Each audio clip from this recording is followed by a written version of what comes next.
Hey guys, welcome back to Couch Co-op. I'm here with my buddy Cruz, Howdy. and today we got a lot of new topics to talk about. Now I know it's been a while since our last episode, but life happens, and it's a good thing we waited because there's a lot to talk about today. So we're gonna go ahead and start off with Final Fantasy 16. Holy shit. What are your thoughts, Cruz? Because man, I am excited, worried, scared, I am a and casual pumped. fan of the franchise. The only game I've actually, but prior to what my recent activities, the game I had the most experience with at the time was Final Fantasy 1 on PSP. Mm-hmm. I beat that. Uh beat FF7 late at the end of last year and Crisis Core Reunion this year. Right. Played some other ones in between. I played 3, 4, yada yada. Point is, so what I saw in that presentation, because all we saw the first time was just like really flashy CG trailers with a little bit of gameplay sprinkled in there. Right. Right. What I saw in here, this isn't Final Fantasy. I'm not trying to throw shade. That's not Final Fantasy we saw. That was Devil May Cry. Yeah, that is true. That is really true. I was surprised too because Final Fantasy VII was like really loved. Like even with the action battle system they put it, I thought for sure that would have been the same system would have been in 16. No, so from my understanding, a lot of ex Capcom developers who were on the DMC5 team moved to Square Enix, and Yoshi P, I think that's the name of the guy who's heading Final Fantasy 16 right now, Mm-hmm. brought those guys on board, and they're basically making a Final Fantasy that's DMC because, or as someone I heard online called it, Devil May Fantasy. Yeah, that's fair. Freaking literally when I saw the game, I was like, okay, this looks good. Like visually, it looks great. Like they hit all the right cues with as far as visuals go. But when I started seeing gameplay, that's when I started getting a little bit worried because don't get me wrong, it looks fantastic. Gameplay looks fun, looks solid. There's just a few things that get me concerned. Like for example, they talked about difficulty and how they were going to handle it in that case. There wasn't going to be just the traditional, easy, normal, and hard sliders. They did these things like accessories that show that either made the game really, really easy or just like slightly easy. Mm-hmm. But I didn't see anything for difficulty increases. Now they could just be keeping their cards close to their chest on that part, or New Game Plus could make that harder, which means this game might be short enough to have that. Which isn't necessarily a bad thing, of course, but you know how I feel about short games sometimes.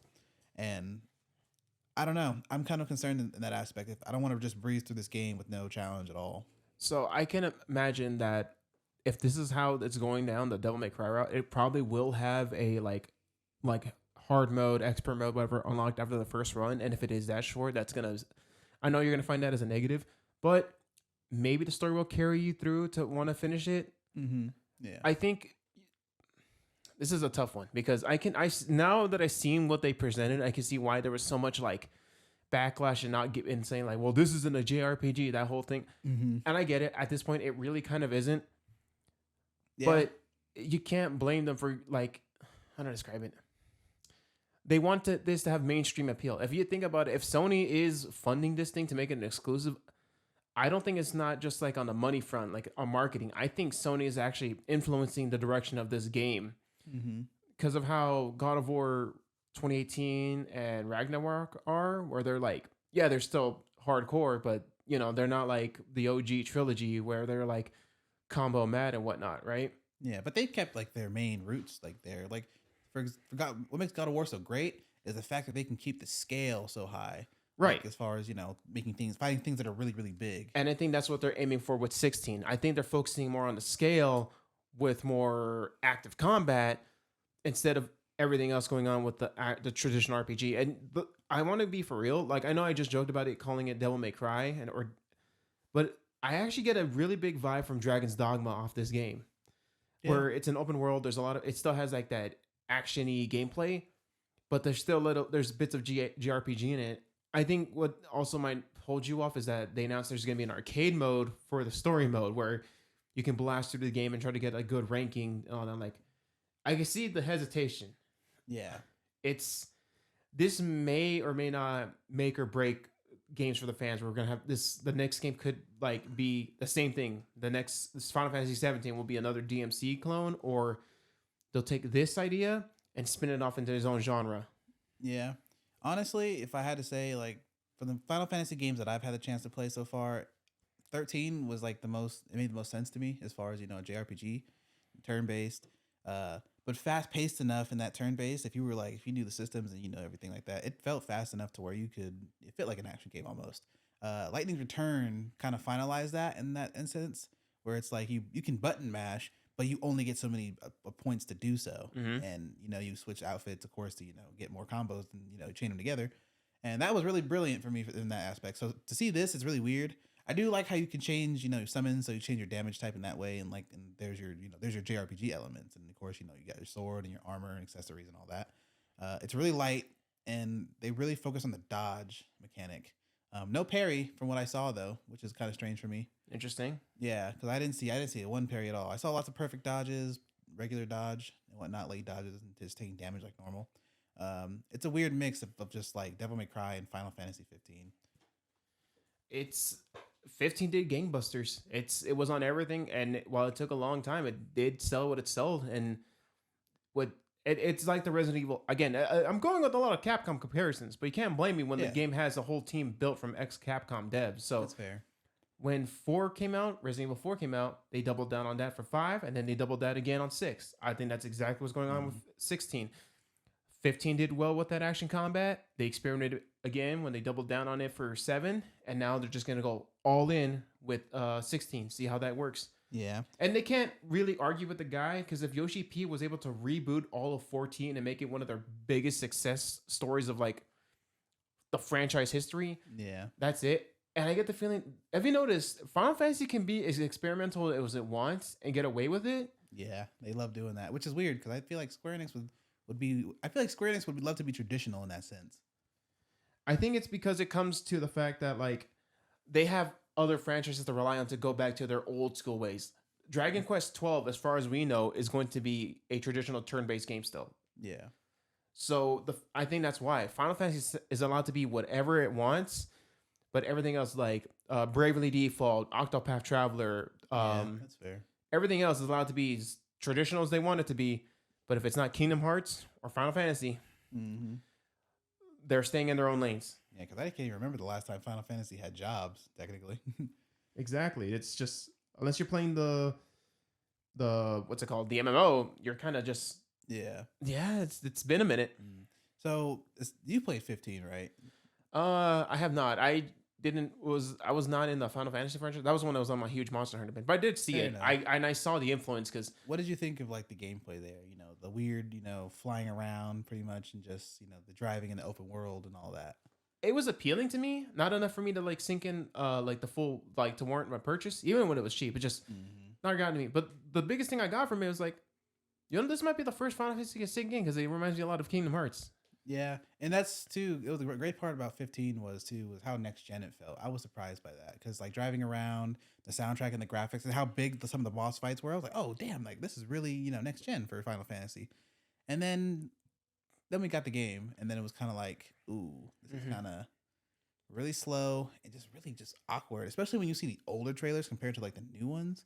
That's wild. I was super scared for Final Fantasy 16 to have that same problem, but I'm glad to see that it's more consistent than anything else. It's about what you'd expect from this game. But I don't know. I'm just worried a bit, but I'm still gonna be down to buy it no matter what though. I think you'll be fine. 15 had like a dev team that didn't know where they want to take the game in a direction. 16 is like, we know what we're doing. This is exactly what we're doing. You're either with us or you're against us. But you know what? For those who stick around, you're gonna have a good time. Yeah. One thing I was surprised about was how fast this game was announced and how much fast it came out. Because I expected, when they announced it, okay, we're going to be like, wait 10 years for this game to get it. Like Final Fantasy 15 we did. But no, they were like, oh no, a few years later, yeah, it's going to be out in the next couple of years. No delays, no nothing. They even finished early on the going gold. 3 months ahead of time. If you got the right team, anything can happen. Just, as long as you know there's a director or anything, it sometimes just going gold, it works that fast, dude. Yeah, that's fair. I mean, yeah, like I said, I'm excited about the game. I'm curious. Like, for me, I'm not too picky when it comes to like being satisfied by a game. I just need it to be fun. It has to be interesting, and it can't be boring. Like you do those 3 things, you're straight. As far as my book. Yes, that's. Yeah. I think I can agree with that one. Yeah, and they have to work too. I swear to God, this game is bugging with flip out.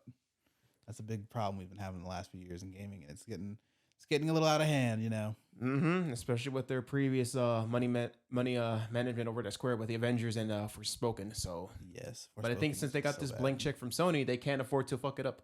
Yeah, because I don't think Sony or Square Enix would shut them down, but they would definitely rip Final Fantasy out of their hands if that was the case. Mm-hmm. I think they're at the point now where they're just like, all right, let's just get this right. Is the same team that's doing this one doing Final Fantasy VII Remake? Because I'm not sure. That I don't know. So, because we haven't heard a peep of a part 2 for remake outside of like it's coming out this year. Yeah, they put out the Rebirth trailer. Mhm. I haven't watched it yet, but I'm curious. I don't want to see spoilers though, because I'm still playing through 7. I think whoever's in charge of 7 remake, I think that's Tetsuya Nomura, the Kingdom Hearts guy. Yeah. So, Well, he was the original Final Fantasy dude, though. no. Really? Sure. No, only thing he did for 7, he drew the original character designs for the cast. Cloud, Tifa, Barrett, all that. He drew all the characters. And who was the creator for it? You would have to get back to me on that later. But I know it wasn't Tetsuya Nomura. Tetsuya Nomura didn't really take his baby projects were like Kingdom Hearts, the remake, and I want to say what was originally going to be Final Fantasy 13 Versus. But there's like so many versions of Kingdom Hearts. It's ridiculous. I'll never understand it. But yeah, Final Fantasy 16 is definitely going to be an interesting game. I can't wait to play it because I'm definitely going to stream it, and I'm definitely going to want to see how it's going to do and how everyone's going to react to it. Because I know the Final Fantasy community is kind of split in like kind of 2 ways of like, oh, it's not the traditional. Older fans are playing, it's not traditional. It's not the old school, version of what I'm playing. And, the newer fans are, people who are more accepting of, flexibility in gaming, and especially for this franchise. They're more just, like, as long as it's fun, it's cool, I'm down to play with this.